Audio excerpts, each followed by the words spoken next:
Les travaux de cette 6e édition du séminaire neurovasculaire en Guadeloupe étaient axés sur les progrès de la prise en charge des AVC et se sont donc intéressés à l'appel et le transfert du patient, à l'accueil aux urgences, à la télémédecine, à la place de l'étude de la paroi artérielle dans la prévention, mais également à l'égalité des chances de chacune des victimes d'un AVC dans l'archipel guadeloupéen.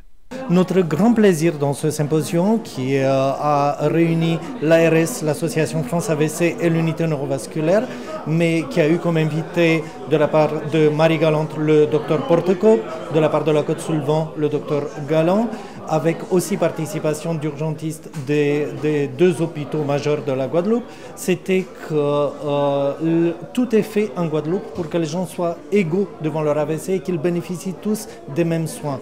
Et à ce titre, d'ailleurs, on a projeté avec France AVC Guadeloupe, prochaine action, on ira à Marie-Galante avec le docteur Gerpin des pompiers et avec le docteur Portecope du SAMU.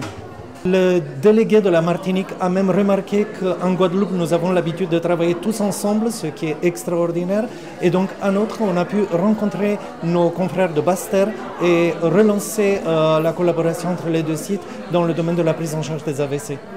Il a été question de télémédecine, de téléconsultation, de télétransmission qui sont des techniques dont ont besoin les praticiens hospitaliers dans l'amélioration de la prise en charge des AVC.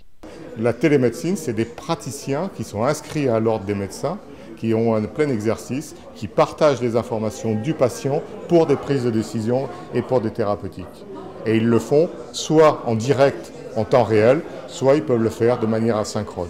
Donc c'est de la médecine, mais c'est de la médecine partagée, collaborative, dans laquelle le patient est au centre du dispositif et on s'affranchit des distances et on s'affranchit du temps.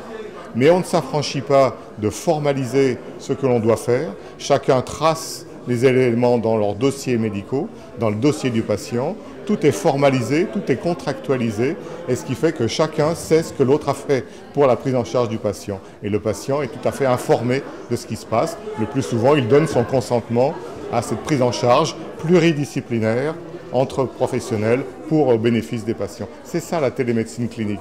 Ce n'est pas un service de web où on va interroger pour avoir des informations. Ça, c'est de la télésanté commerciale. Il est fondamental que de tels rassemblements de professionnels de santé dévoilent les résultats des recherches qui favoriseront les prises en charge, les traitements, les actions des soignants et paramédicaux de l'UNV, la nutrition après l'AVC et surtout les cas cliniques d'AVC de jeunes qui, pour certains, découvrent une situation dont la réalité ne leur était pas pensable, malgré la diffusion de tous les messages de prévention qui malheureusement n'ont jamais été observés dans leurs précautions alimentaires.